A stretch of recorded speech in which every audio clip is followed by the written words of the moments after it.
Welcome to another episode of Sons of Speed. We are in yet another electric car. We can't seem to get away from these things, Paul. It's one we've been in maybe a little bit before. It's kind of similar. Well, a slightly modified version of it. This is now the Ford Mustang Mach-E GT. Yes, this is the full power, go get 'em version of this car. Yes. And I can tell you from having driven it around a little bit that, oh my gosh, does it go get it.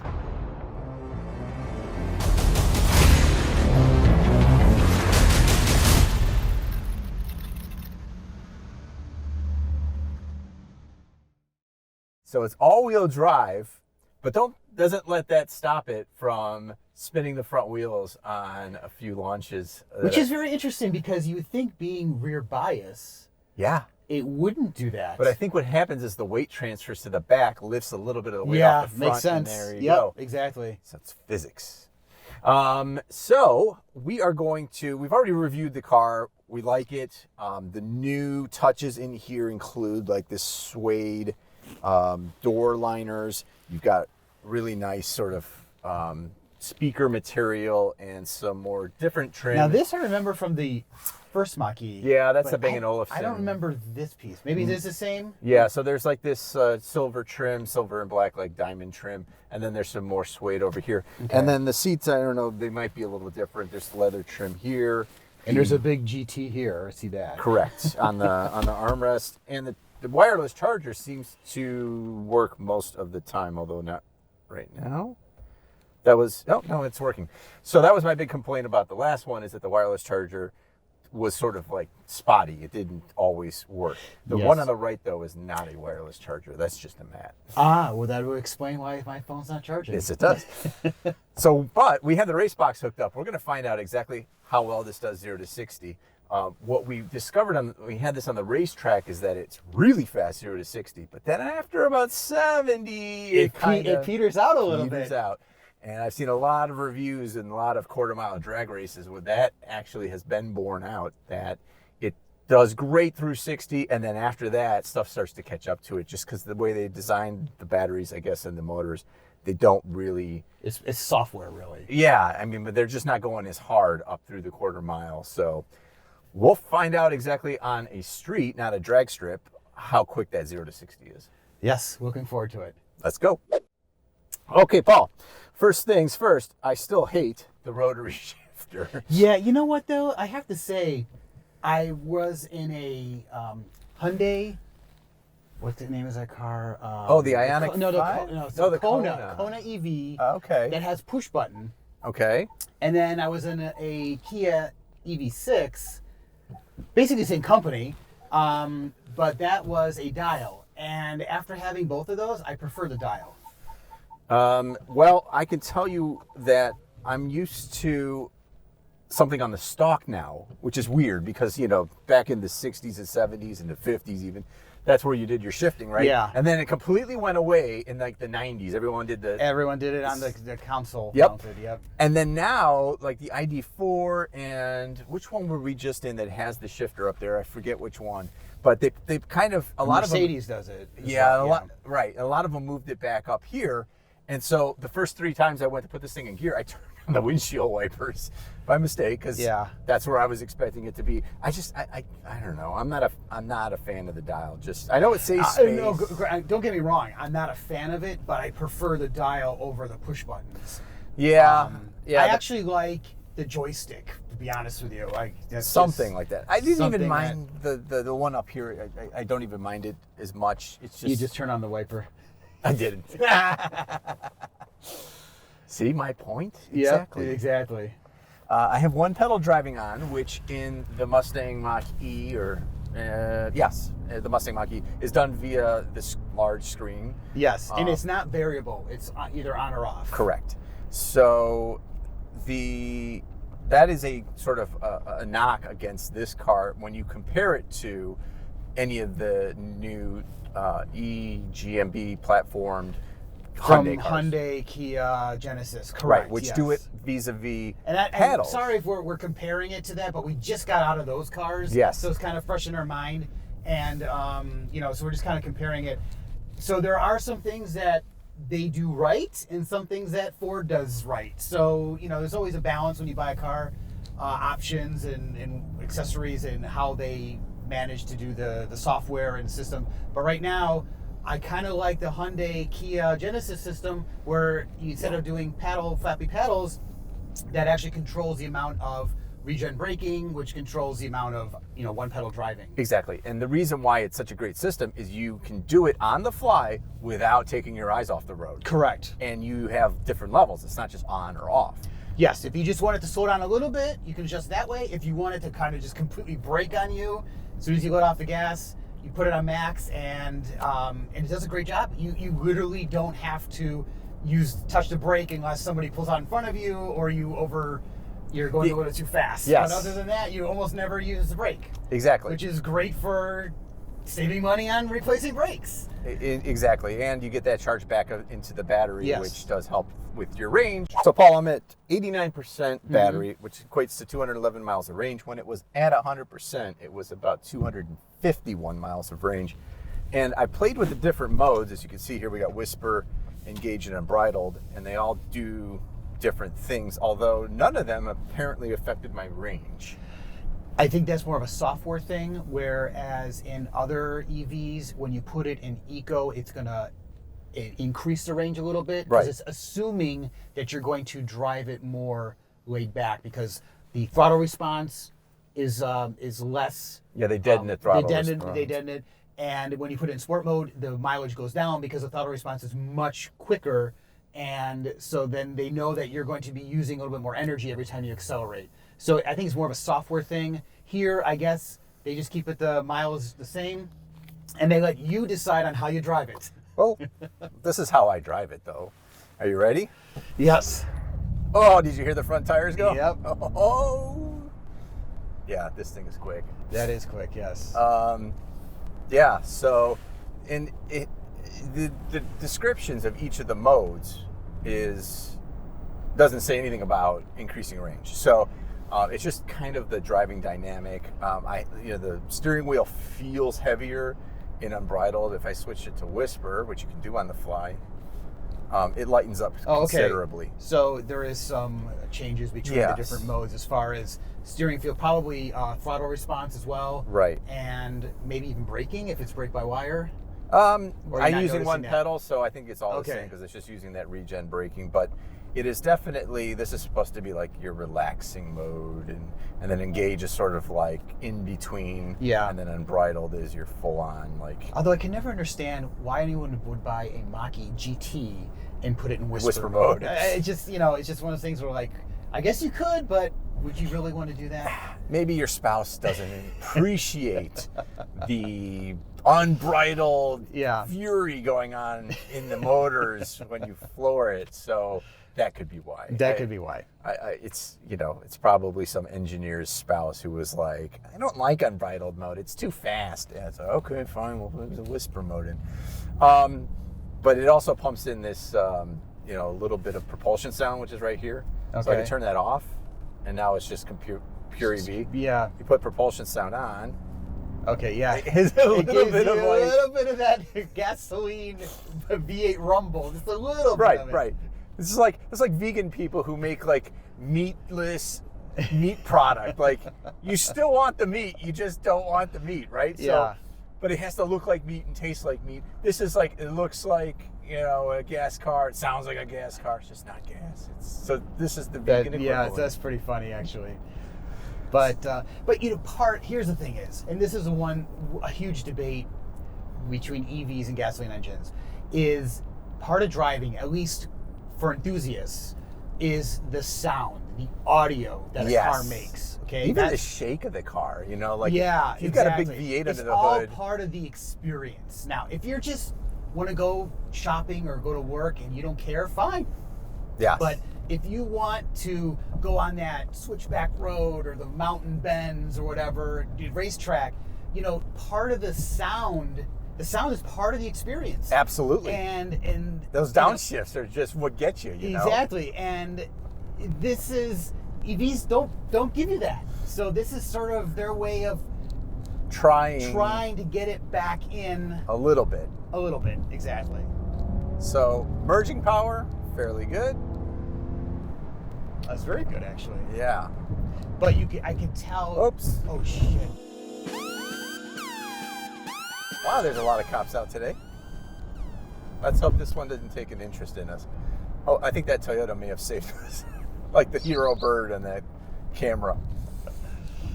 We'll just hang out at the Panera for a few minutes. Yeah, yes. I will tell you, I went to charge this at Electrify America station. It was free when I plugged in. I don't know if that's a benefit of this being a press car or if there's a certain amount of free charging. I think you get a free charging allowance when you buy it new, I think. I think you're correct. Now, it charged it from, I was only at like, I don't know, 70%. And then it got it up pretty good. But then at 97%, it just crapped out. It was like, there's an error. And really? it wouldn't do that last 3%. It was taking a while, though, to get there. The charger designed that once you get up to 80%, it slows it down. Trickle it down. That's to protect the battery. Protect the battery. But it should still give you 100% if you leave it Right. charged enough. So that's unusual. Yeah, that was a little bit unusual, although that particular charging station has had issues in the past. I will tell you that at 1:11, I plugged it in at 66%. At 2 o'clock, so 49 minutes later, it was at 95%.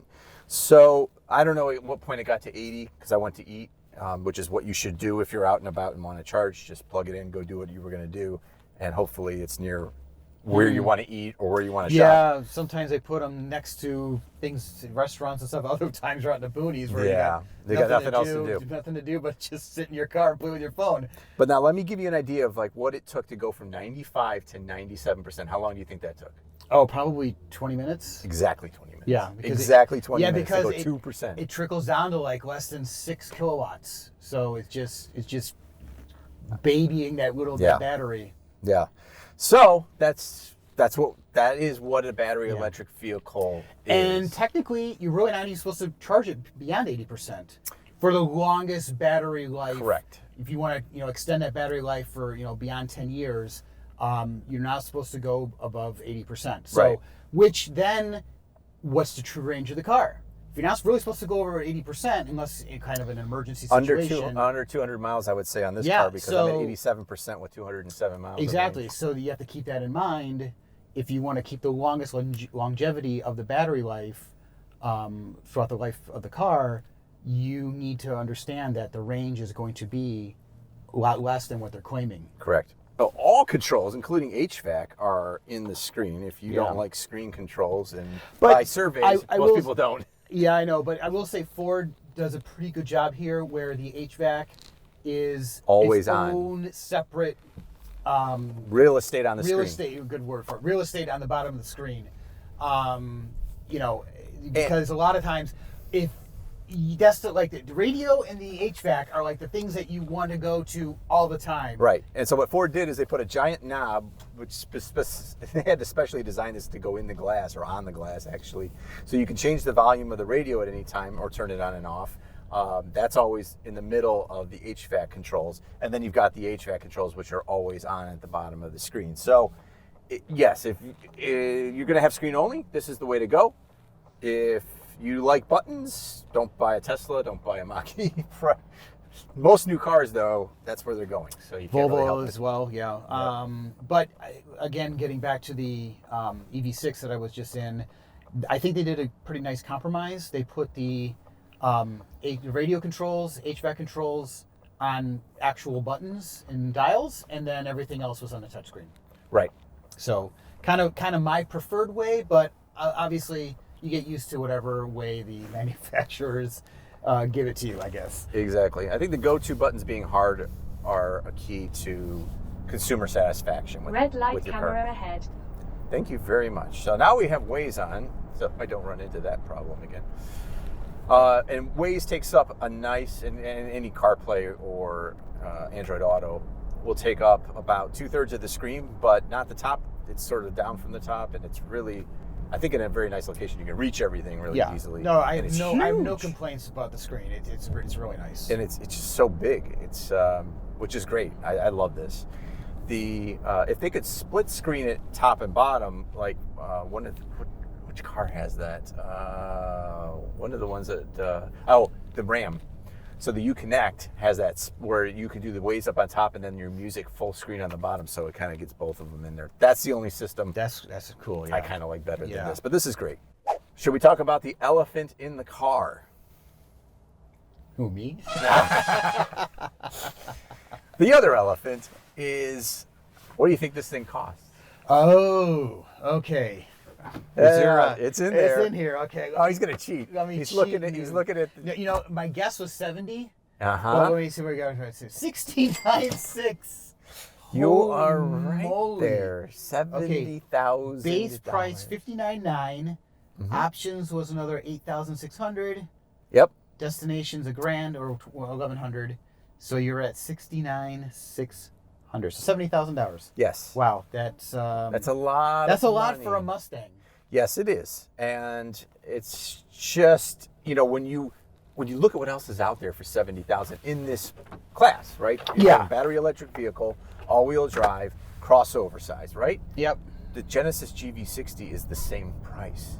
That's a luxury vehicle. It's faster than this, and if I'm being honest, it's put together better. It's got nicer interior materials. Like, this is, you know, you really have to want a Mustang or that name or the heritage, or you want to buy an American-made electric car. Which is a whole, as of next year, is a whole new can of worms because of all the credits. Yes. The EV60 does not qualify, but I believe this car does. Yeah, the GV60. I'm sorry. GV60 does not qualify, but the Mach-E will. Yes. So they won't be the same price at the end of the day, but still, when you think about just where this vehicle is positioned, that's a lot of money. All right, 0 to 60. Spinning the front tires again. All right. We got on the race box 4.57. What did your phone say? You don't even want to know. 6.2. I'm serious. Seriously, I think the EV battery is messing with GPS. Yeah. I really do. All right, 3, 2, 1, go. And stop. Good brakes. Brembos, by the way. Okay. You do get Brembos with the GT? 4.8. Okay, so that. So I think that launch that we got 4.57 was probably accurate. Right. And then figuring 4.4 with 2 people in the car. So I've seen better times, but it is what it is. That's what we're getting. Well, keep in mind, it's 59 degrees, right? Yep. And we're not on a prep surface. Right. So, you know, there's all those variables. So the people that have this car that are watching and say, I can get it in 3.9, I believe you. Yes, I believe you too. We're not getting that number today. Nope. So, and that's the variable you get with batteries, is that it depends on the battery temperature. But even gasoline engines, same thing. They're like snowflakes. If it was 100 degrees and we had a turbocharged car, it wouldn't be doing what it could do in ideal conditions. But so we'll call it 4.4. I think, though, you can agree with me, it feels really fast. It does. I mean, if you're spinning the front tires, your head does hit the headrest every time you accelerate. I mean, it's quick. So if you want a quick electric car, this will satisfy your needs. Yes. It's and it's got the same benefits as we went over in our last video. If you haven't seen it, it'll be up here somewhere, a link to it. But it's definitely a very capable vehicle. Is it a Mustang? We answered that question the last time, or at least we tried to. We tried to. I don't think there really is an answer, to be honest with you. It depends on who you ask. Yes. It does depend on who you ask. But hey, you know, is it great that they made this vehicle? Yeah. Are there other electric cars out there in that price range that you may want to cross shop? Absolutely. Yes.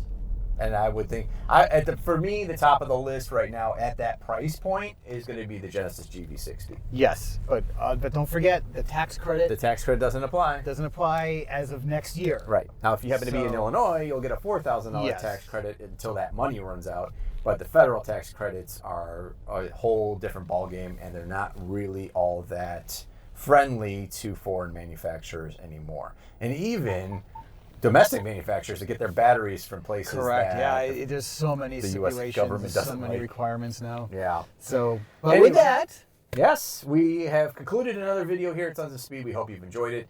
Please do click the like button. The subscribe button certainly helps us out. And we will see you next time here with Sons of Speed on We Are Motor Driven. take care. I wonder if your 0 to 60 times are better when your battery's almost depleted, because wouldn't it weigh less? That would be funny. How much does an electron weigh anyway? Somebody's figured that out, you know that, right? Oh yeah, of course somebody I'm has. sure our government has spent hundreds of thousands, if not millions of dollars to find out exactly how much an electron weighs. Oh.